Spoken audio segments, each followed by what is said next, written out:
everybody. Welcome to another episode. I'm Mike Monticello. I'm Mike Quincy. And I'm Keith Barry. So today we're going to be talking about a pretty interesting vehicle. It's going to be our first impressions of the 2025 Mazda CX-50 hybrid, which is a joint venture between Mazda and Toyota. And in short, it's like a Mazda CX-50 with a Toyota RAV4 hybrid powertrain, but it's a little more involved than that. And of course, we're going to get into all of that. Now, we purchased one for our test program, and we bought a 2025 Mazda CX-50 hybrid premium. And it powertrain is a 2.5-liter four-cylinder gas engine with electric drive for a total system output of 219 horsepower, the same as the RAV4 hybrid. It uses an electronic continuously variable transmission, or an ECVT, and all CX-50s and CX-50 hybrids come standard with all-wheel drive, along with a few minor options, plus the $1,420 destination fee that Mazda charges on all CX-50 hybrids. The total cost of our test car came to $40,100. On the active safety and driver assistance front, the CX-50 hybrid comes standard with automatic emergency braking with pedestrian and cyclist detection, automatic emergency braking that operates at highway speeds, blind spot warning, rear cross traffic warning, lane departure warning, lane keeping assistance, adaptive cruise control, and automatic high beams. So that's the specs on our test car. But Mike Quincy, let's start with you. Tell us kind of the how and the why of how this collaboration came to be between Mazda and Toyota. Well, they have a joint partnership in a plant in Huntsville, Alabama. It produces the Toyota Corolla Cross and the CX-50. They have side-by-side, actually, production lines. So, it really is a joint collaboration. And we see this a lot with auto manufacturers. Certain manufacturers don't have like specialties. Like, for example, Mazda doesn't have a specialty with hybrid powertrains, but certainly Toyota does. And when you think about the marriage of Mazda and Toyota in this case, Mazda has always been known for some style, engaging handling. Yep. Toyota's known for reliability, pretty straightforward controls. So as they say, on paper, it makes all the sense in the world. Yeah. Now, you mentioned the Mazda is not really known for their hybrids, and we know that because the CX-90 PHEV, that was something Mazda did on its own without Toyota's collaboration, and that didn't work out quite so well, right, Keith? Yeah, so the CX-90 PHEV, if that's the plug-in hybrid that they made, and the CX-90 was actually kind of cool. It was Mazda did basically everything from scratch. It was a whole new design, the whole vehicle, three-row vehicle, but they had some growing pains. We heard things in our reliability surveys. If you looked, there were a ton of recalls early on. It almost felt like the one that we had in our test program. We could never get into it because there was always a red flag on the keyboard that do not said, drive. Yeah, do not drive, needs to go to the dealer for a recall. And that's sort of just what happens when you do something from scratch. Your first time doing something, you're never going to be as good as your 100th time. Go back to watch our first times on this podcast. It's not going to be as good. We were terrible. So Yeah, no, I mean, there was coming from after having tested the CX-90, the regular model with the inline six turbo engine, which was so nice. Again, had a couple of kind of minor low-speed stumbles, but once you got going, it was pretty good. But the PHEV kind of like magnified everything and definitely had much bigger low-speed delays. Mm-hmm. There was hiccups. There was shudders related to the hybrid powertrain, just that you wouldn't typically see on modern hybrids, right? This is something the noise. It had these weird sounds during the handoffs, and you know what? I'm sure they're going to get it right, or they're going to license out to Toyota to get it right. But why do work that someone else has already done better? Right. Why replicate something when someone else is already doing it and they're willing to share it, well, probably sell it, share it with a hefty fee with you? So why not take Toyota's hybrid system, which is the best in the business, which we've, for years and years, they've had decades of practice on this. So why not use it and combine it with your what you're good at, which, like Quint said, is, a little bit of flair, a little bit of engaging driving, good handling. Why not put that all together? And that's what we're going to be talking about today, is how did it work out. And we do have a first drive on the CX-50 hybrid, and it was written by this kind of obscure, little-known author, some guy named Keith Barry. Yeah, never heard of the guy. Who's that? I wouldn't trust Have the you word he seen this says. guy? And I love the way this guy started this first drive. And again, it's on our website, consumerreports.org. Felix and Oscar, Bert and Ernie, Grace and Frankie.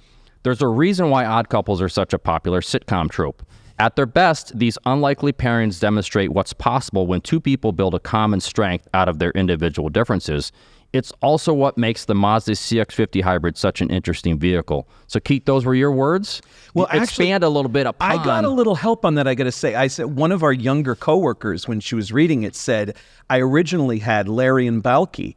And she said, who are they? And I said, it's Perfect Strangers. And she says, oh, was that a good TV show? And I said, no, it was terrible, but we didn't have anything else to watch. There were like 2 channels. Point taken, but always check in with the younger people. Yeah, so I brought it back to bringing it back to cars, back when we only had a couple of choices of compact SUVs, you drove a RAV4, a CRV, that's all there was. Now there's something for everyone.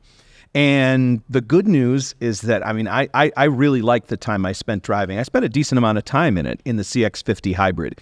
Yeah, it had that kind of, Toyota hybrid flair, that, sort of... Flair in this case is not a good thing. F-L-A-R-E. Not styling yes, flair. No, the Engine flare. The engine flare that you get when you're accelerating. That's basically the only thing about it I didn't like. I like the fact that it has more standard active safety features. It was comfortable. Now, obviously, Mazda is one of those manufacturers. You kind of have a really big difference between the high trim levels and the low trim levels. That's something I really like about Consumer Reports. We buy the version that most people buy. So if you read from some of the other places, they'll say, Mazdas have the best interiors. Mazdas can have the best interiors. Right. And in this case, comfortable. Just for clarity, the vehicle that you wrote about was one that we rented from Mazda, which was the top level. Exactly. But at the same time, the fundamentals of the vehicle were solid. Driving it back to back with the non-hybrid version, it's a little quieter around town. It gets all those hybrid benefits.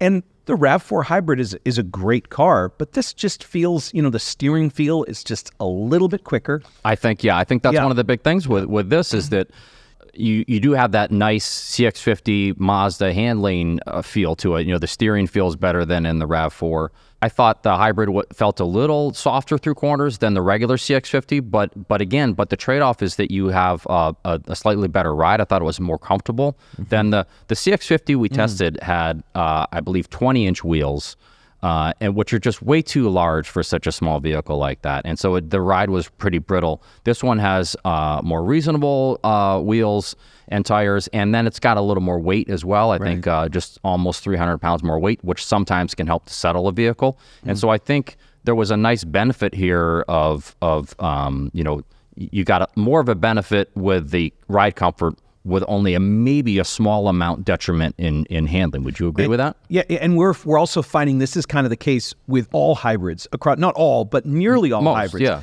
Years ago, hybrids were more expensive, had a slow payback, and were worse than their non-hybrid counterparts. They were less fun to drive. Now we're finding almost across the board that the hybrid version of the car is the better version of the car. Yes. That that electric shove off the line, the extra weight, the distribution, the cars they're better vehicles. So it's not like the only reason you'd buy a hybrid is to save money on fuel economy, and you're actually going to save money. They're not these, there's not a huge difference in price between the hybrid and the non-hybrid version. And typically now, it's a great point, Keith. This is exactly what we're seeing. And I remember years ago, I did not enjoy driving just about any hybrid.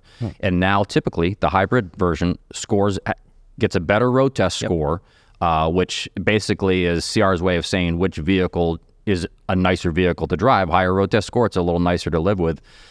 Now, we haven't tested the CX-50 hybrid yet, so we don't know for sure, but it's looking pretty good so far. Would you agree, Quince? Yeah, absolutely. And you say looking, let's go get back to the flare comment. I mean, argue styling is up to the eye of the beholder. Wait, which flare are we talking about? The engine flare or the styling flare? We're taking the stylish flare. Okay. We're all very stylish here, Yes. as you can tell. Yeah. And when you think about Mazda, they often will have just a little extra when it comes to the exterior design. Certainly the interior design, as you and I have spent a lot of time looking at cars fit and finish, Mazda always seems to make their interiors look and feel more expensive than they are. And it's in some ways, it's just magical. I don't know how they do it, but they always seem to pull it off. And I think in this case, it's maybe even more obvious than in some other Mazda models, right? Where are a little higher up, those Mazda models, like maybe the CX-90, a little higher up in price.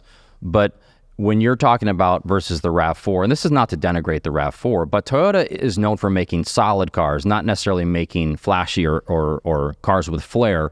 Well, when you think about, you look at all the padded areas of this CX-50 hybrid, whether it was our premium trim or the top level that we also rented, just lots of padded areas all over the place, lots of nice stitching. One of the things Toyota really does terribly, and you can agree with me on this, I think, is the steering wheel stalks just sound super plasticky, whereas these have like a nice damp quality to them.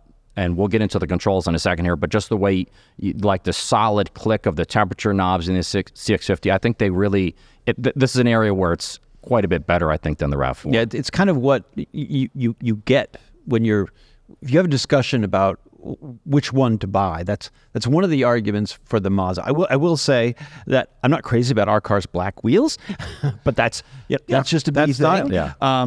That's a personal preference. But No brake dust. No worries about cleaning up the brake dust. I want to ask you guys about the front seats, because I like them. And again, this is a thing where everyone's body is different, right?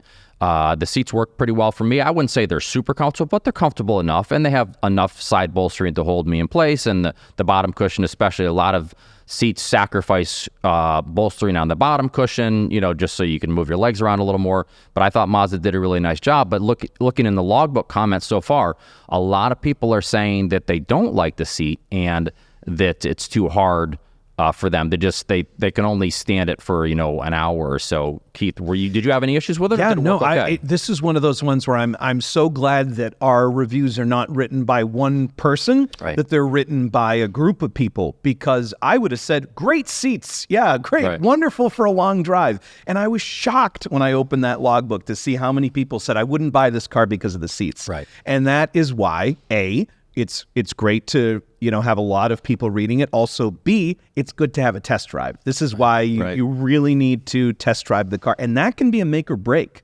for some folks. I could see someone choosing between this car and the RAV4 hybrid based on that. Oh yeah, based solely on the seats, because it's important. It's literally how you interface with the car. It's incredibly important.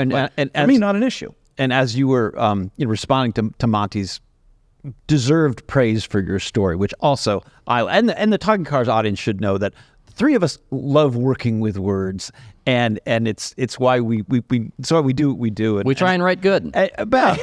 Write good, talk okay. And I have to jump on Monty's bandwagon here. I loved your story. It was but fantastic. when you kind of gave your kind of preamble about this Mazda, you said, I like the seats, and I thought, oh, red flag. We're going to be talking about this because the logbook in our car is not unanimous at all for the seats. I too found them a little bit stiff, but I was lucky that I had it for a weekend, put a lot of miles on it, drove way upstate New York, and so a lot of hours and time driving it.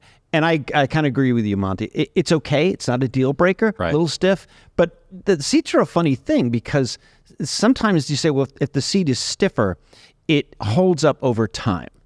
Yeah, that's true. And it's not how you think about like your the couch. support meaning, yeah. Yeah, so your couch is nice and soft and cushy, and you can fall asleep while you're, watching a hockey game or something like that. But car seats, if they're too soft and mushy, some people say, well, it's giving me a backache, or it's not supportive, or whatever like that. So, but as you said, Keith, it's such a personal thing. You have to try it before you buy it.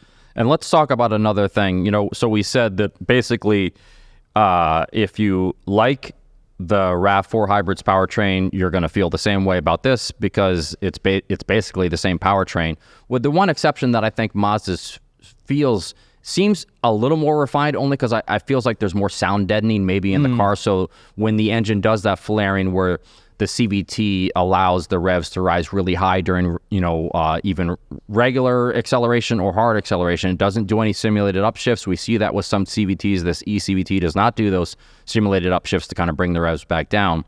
But where I'm going with this is, so that's very similar. And if you drive the car gently, it's going to be no problem. Like you're going to be fine with it. It's only when you're like climbing a long hill or whatever. But one area, basically the interior is completely different between the two vehicles. And that's why I wanted to talk about controls for a second, because Mazda is not, we typically do not score them very well on controls. And is that the case with the CX-50 hybrid, Keith? Yeah, so it's interesting. Mazda's going it alone and going down this very different path. And in the past, they've claimed they've had independent research on this that supports it, that people liked having a physical controller for the screen. Right. We like physical controls. We love physical controls. Just not this one. Just not those physical controls. Exactly. So there's this kind of, and I'm sure if you're watching the video version, you'll see some B-roll of it right now, this rotary controller that you can use to control the screen. And it works differently depending on if you're using CarPlay or Android Auto. It works, differently depending on how what menu you're in. And in some ways, the idea is that it's supposed to give you tactile feedback so you don't have to take your eyes off the road. That's great if you don't have like 200 options to choose from. Yes, you get tactile feedback, but if there are so many different options on the menu, you can't differentiate among them. Otherwise, Keith is being nice now. I don't know. You're being so polite. I don't hate it. What do you want to say? What do you want to say? Controller I feel like you want to say something. Is dumb. It's Okay. just dumb because we're in this world of touchscreens, whether it's your phone, a tablet, or most of the cars that we test here at Consumer Reports. And Mazda is like, they have independent research says, blah, blah, blah. They're just being stubborn, or they don't have the money to invest in a whole new interface.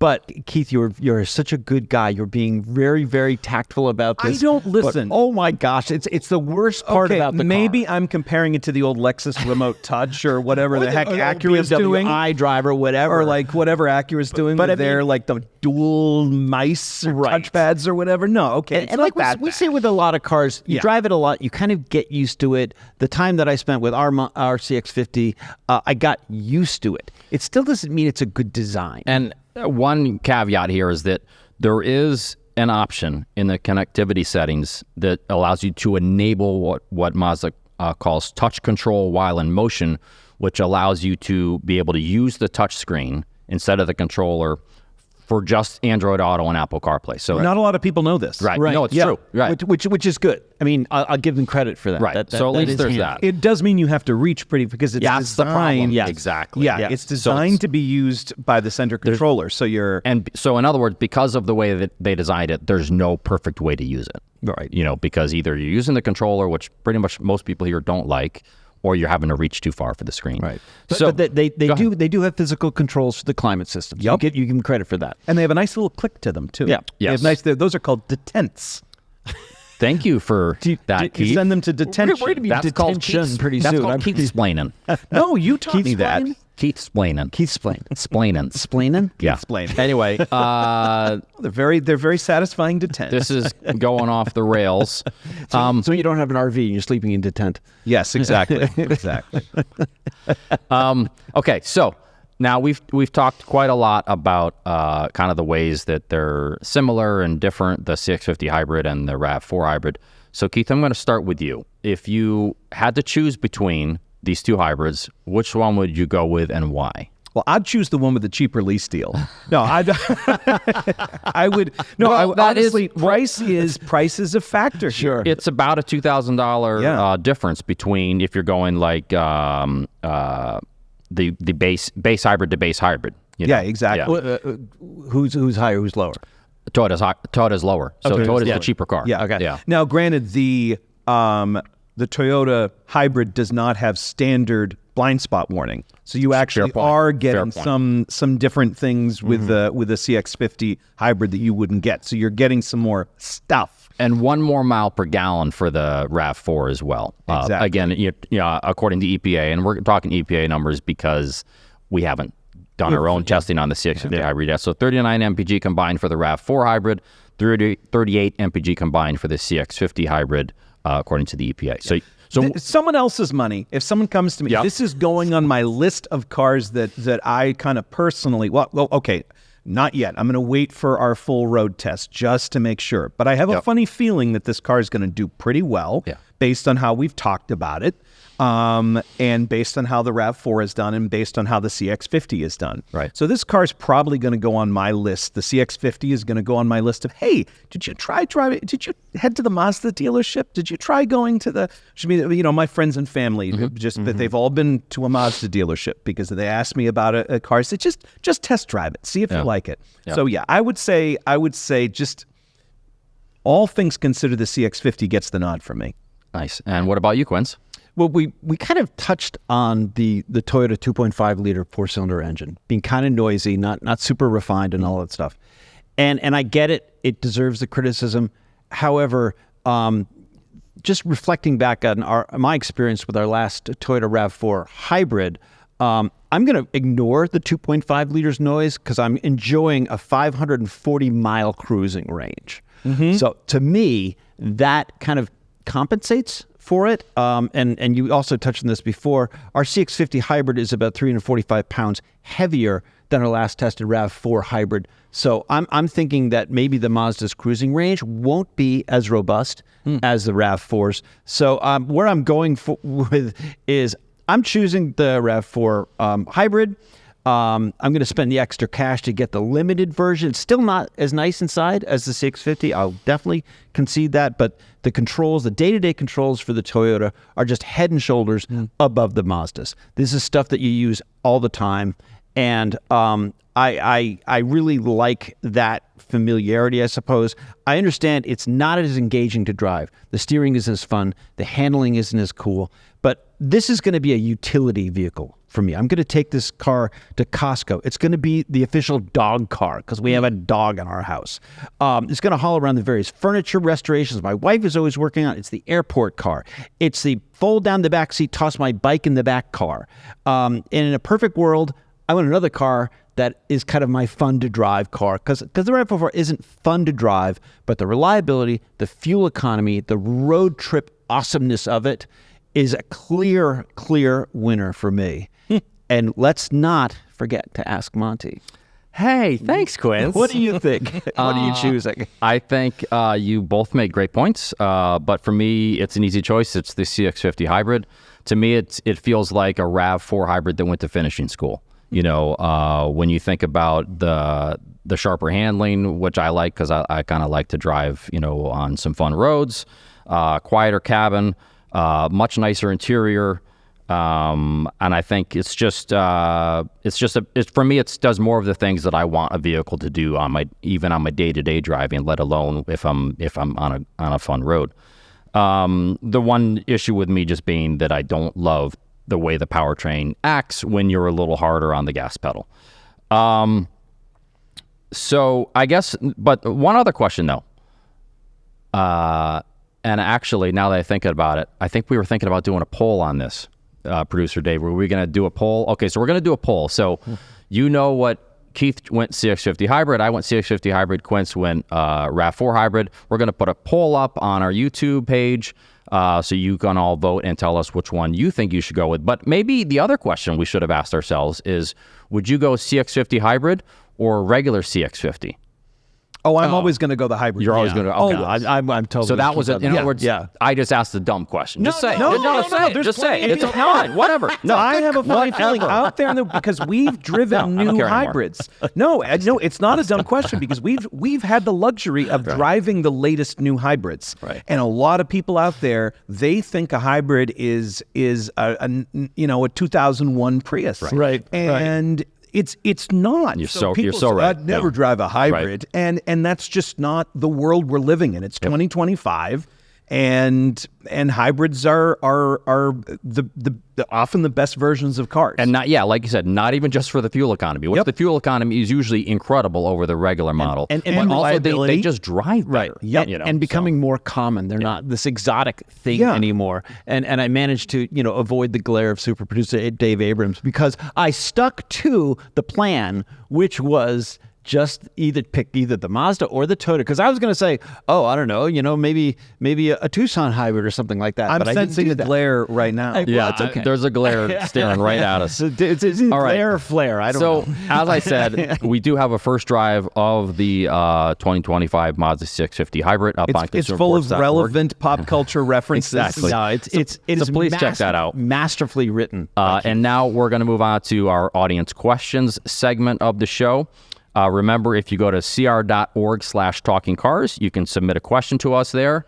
And if we choose a question and use it on one of the shows, we will send you some CR swag. So that's kind of intriguing. Maybe a T-shirt, maybe, I don't know, a hat. I have no idea what we have in the old giveaway swag bag. Yeah, swag bag. Some old used socks. Yeah. Or something. And don't forget, folks, we love those video questions. I think that's what Jen Stockberger always says. Doesn't she say love? We love those. Maybe I'm making that up as well. Okay, so dumb question, dumb quote from someone else. But seriously, we do love the video questions. And wouldn't you know, we have 2 video questions that we're going to take a look at today. I did not see that coming. So let's start with Darnley from Yonkers, New York. But before we go to there, quick trivia. What does Yonkers have to do with CR? I know that answer. I have a funny feeling that we're going to save a lot on postage mailing Darnley his swag. Because CR is based in Yonkers, New York. The Auto Test Center is here in Colchester, Connecticut, but the actual Everything headquarters else, is the Yonkers. fridges, all everything the is other tests. Yep. Yeah. All right, so let's see what Darnley from Yonkers is asking us today. Go ahead. Hey, Talking Cars. Love this show. Love it. I'm coming to the end of my lease on my Mazda CX-9, and CX-90 is nice and all, but I'm planning to switch over to Nissan for the Pathfinder. I guess it'll be a 25. And Nissan's going through some issues. They got some troubles. Do you think this is something that I could be able to take advantage of as far as negotiation? If so, let me know. Because I really like those. They're around number 15 on your reliability list. So I think they're pretty good. Thanks. All right, so Darnley asked some pretty good questions there. Keith, I'm going to throw it to you first. Do you have an answer for him? I really like how he's thinking here. I really like how he's thinking because I tend to buy things. I'm the guy who buys the floor model. I'm always sort of looking for that deal, and I think the reasoning is sound, but the reason why you might be able to get a good deal on a Pathfinder is not quite as cut and dry. So basically, he's thinking maybe Nissan will have like a fire sale? A fire sale. Well, no, don't talk about fires. Okay, no, delete fires. that out of there. But Nissan will have a liquidation sale Right, or okay. something because some of their cars aren't selling quickly. It's actually a couple steps removed from that. It's if you're building, Nissan's having financial woes because the cars they're building aren't competitive. Right. So what does a dealership who's paid a lot of money to have a franchise do to move vehicles that aren't selling, before they have a birthday? They put incentives on them, and that's also what a car manufacturer does when vehicles aren't selling. They'll put incentives on them. That's how I leased a diesel Jaguar for $199 a month and $2,000 down a few years ago. He does buy the weird. I know he does. I like it. So you're probably going to find, and actually I have friends who have actually done exactly this. They looked at other SUVs, they looked at the Highlander, they looked at and they decided, you know what? It's an SUV, it's my dog car, it's my bike car, it's the car the kids are going to grind goldfish into the carpets of. I'm going to get the Pathfinder. It's fine. And you know what? We think it's a fine car. So if you can get a good deal on it, especially in a lease, and they call them subvented leases, where the dealership will or where the automaker will put money on the hood of the car to get it to move to kind of juice those sales. I would say go ahead. I don't think there's any problem. If you were talking about buying a Fisker Ocean, I'd say stay away. Put on the brakes on that one. Because it might That's not. your next person. But no. But at the same time, no. Nissan is. Nissan's going to be. I think I would put my money on Nissan's going to be around. Totally agree. In some form or another in the near future. They're having a little trouble, but it doesn't mean that it's a car I wouldn't buy. Right. Quince, I feel like you have some more to add or maybe a different viewpoint. Well, I think buying from a distressed automaker is an interesting idea, Keith, for everything that you just mentioned. But I'm wondering, with Darling, how long are you going to keep your car? I guess we're sort of assuming that he's going to go into another lease, for example. So, because if you're going to be buying, my response is going to be different than if you're leasing. Long-term depreciation really won't matter if you're leasing. If you're going to try to own it for a long time, then that's a different issue altogether. Cars that carry the highest premiums are the ones that are most desirable. Again, Keith, to your point. So that's why Nissans are, having trouble selling. But, my thought is, why would you settle for a mediocre car? And I think a lot of the Nissans in our testings are sort of mediocre. They're not horrible, but they're not really great. We just got finished talking about the Mazda CX-50, and you're saying to your friends and family, check out Mazda. Mazda is one of those manufacturers that flies under the radar, but they have really nice products. Nissan also is flying under the radar these days, but their products aren't as nice. Yeah. So I'm thinking, if you are thinking about getting a deal from Nissan, I would go for a leftover Murano because it did reasonably well in our testing. I know Darling's talking about 3-row SUVs. Do you really need 3 rows? If you can get by without 3 rows, you want to get a deal on a Nissan. Check out the Murano. They did reasonably well in our testing. Okay for reliability. Okay for owner satisfaction. But there's leftover brand new models. I've seen 2023 new Muranos on dealers' lots. You got to be able to get a killer deal on one of those. And the new 2025s are coming out. In fact, we have one in the garage right now, which means those have been redesigned, which means they're going to want to get rid of. But I know you love those. You love those big 2-row SUVs. If we're going down that route, it's not big. Why not get a Hyundai Santa Fe hybrid? Okay, so why not get a Hyundai Santa Fe hybrid? But I get you. We were trying to answer his question with Nissan Speak, and I think the best answer is we'd consider a different brand. So both good points. I think you both make great points. What I would say is just keep in mind that neither the Pathfinder nor the CX-90 are CR recommended. So that would be one thing to think about. The CX-90 does have a slightly higher road test score. So meaning it is a nicer vehicle to drive. It is a more enjoyable vehicle to drive. But I would say even if you can get a great deal, you might, sort of to Quince's point, you might want to look at a vehicle that's a better vehicle, right? Both in terms of road test score and reliability. I totally see your point. And if you can get sometimes it doesn't matter. If you can get a great deal, if that's what you care about, then go for it. But if you're looking for a pretty nice car as well, there are better vehicles that you can get. That's the one thing I would say. And you look at Darnley's video, in the background, he's got all these model cars behind him. I think he's a car guy. You're a car guy? If you're a car guy, you can still go into your Pathfinder era. And, you can have your Pathfinder era. And will be the time where you lease the car. That's I see. I see what you're saying. And you put the money into it. 10 years down the road, he will look back on era. Yeah, he'll look back on that Pathfinder era. Episode. No, I like it. You need sort of the balance. Yeah. Okay, fair point. Fair point. Yeah. Okay, let's move on to. We have another video here. Good luck, darn it. Yeah, good luck. Another video from Michael from North Carolina. Let's see what Michael's talking about. Hey, talking cars. I found out today that my Lexus NX 350h 2023's bushings need to be replaced. There's only 20,000 miles on it. I'm a design major. I think I like to know how cars work, how automakers think, and I just feel like they don't justify the brand loyalty anymore. I guess it's something I should just expect of all manufacturers. I'm not sure. Anyways, keep talking cars. All right, Mike Quince, this time we're going to start with you. What's your answer for Michael? Well, this this issue about having assuming your new Lexus having major mechanical it might be a one-off.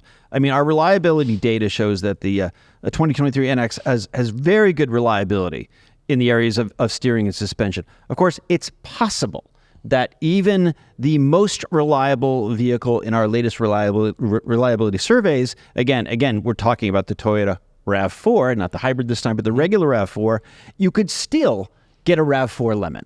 Yeah. This is just mass production, and sometimes things don't always, fit well. But we look at reliability not from a brand level, from a model level. We always say you can't just say, well, I'll get a fill in the blank manufacturer because it'll be reliable.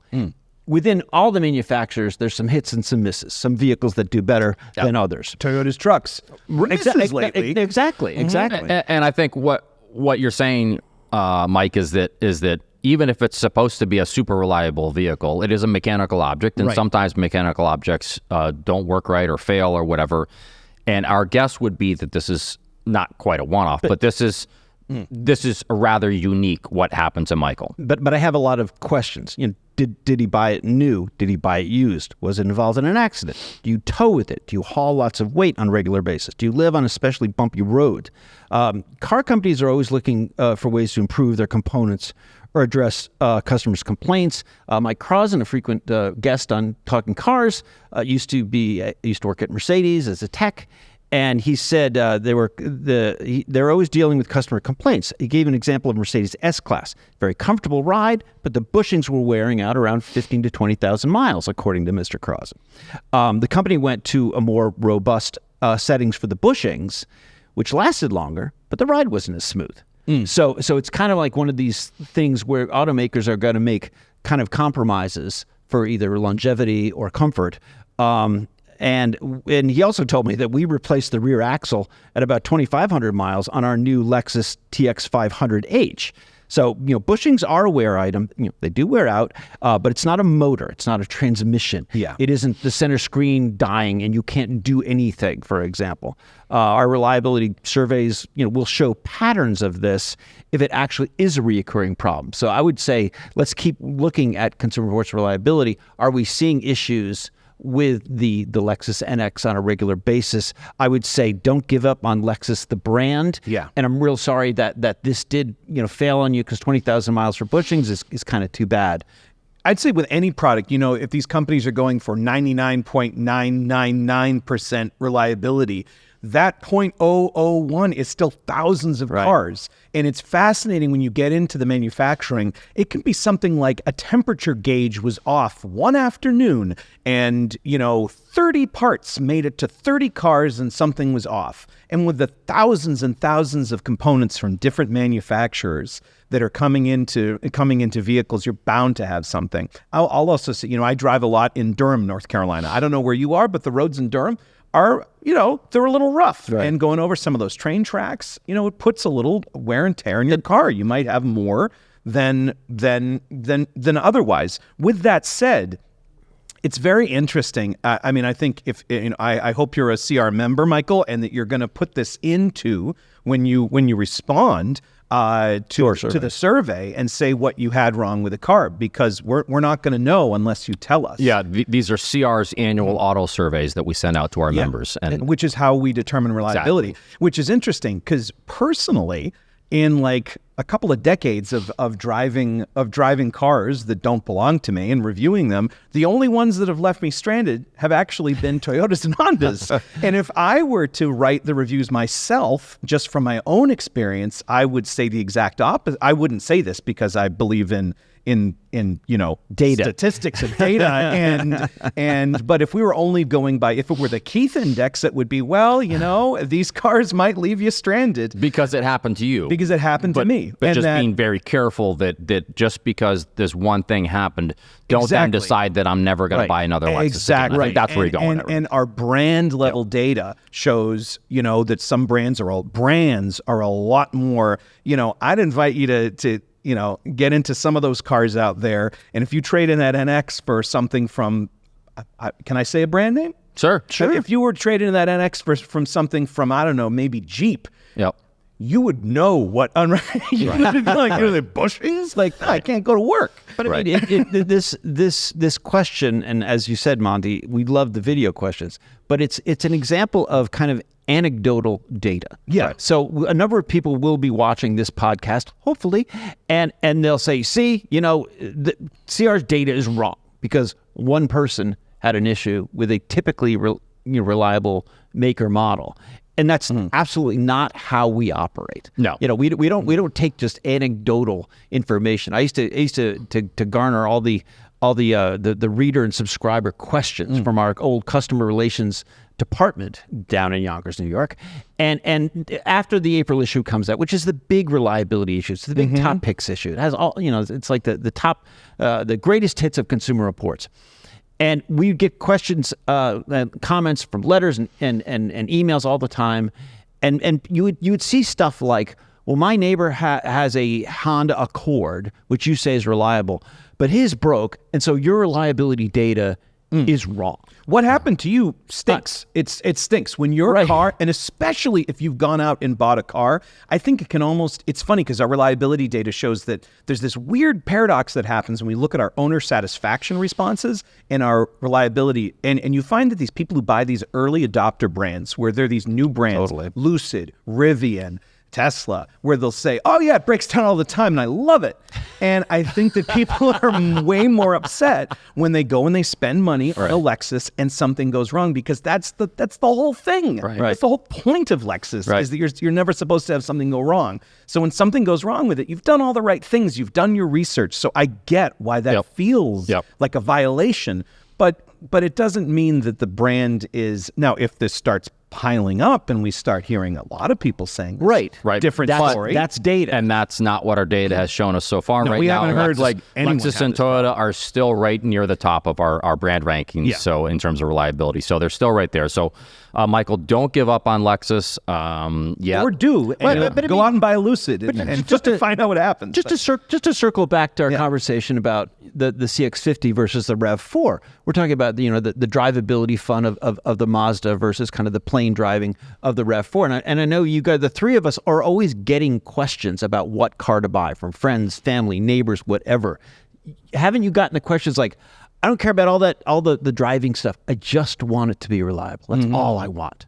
And no one's ever asked me that. No one's ever said that to me. They just make it so much more vague. What's the best car I should buy? I have what's no the best idea. car? I don't know. Yes. But people prioritize different things when they're car shopping. For some, it's safety. For others, it's performance. For many people, it's price. You're right. So it's like dive deep into the reliability data if you're buying, but look at it at a model level and not just at a brand level. But sorry that you got your bushings are worn. It's terrible. It does. It stinks. All right. Well, that's gonna do it. At least you'll get some swag. Yes, that's a good point. Yeah. Okay. You never would have gotten the swag so think of it, put the bright side. Clearly, Mike and Keith don't want this episode to end, but we are going to have to end this episode. Who wants it to end. And so if you want to learn more about the topics and the cars we talked about, you can click on the links in the show notes, and don't forget to send us questions, comments, videos to cr.org/talkingcars. Invectives, complaints about your Toyota that doesn't work right. Yeah. All right. Thanks so much for watching, and we'll see y'all next time.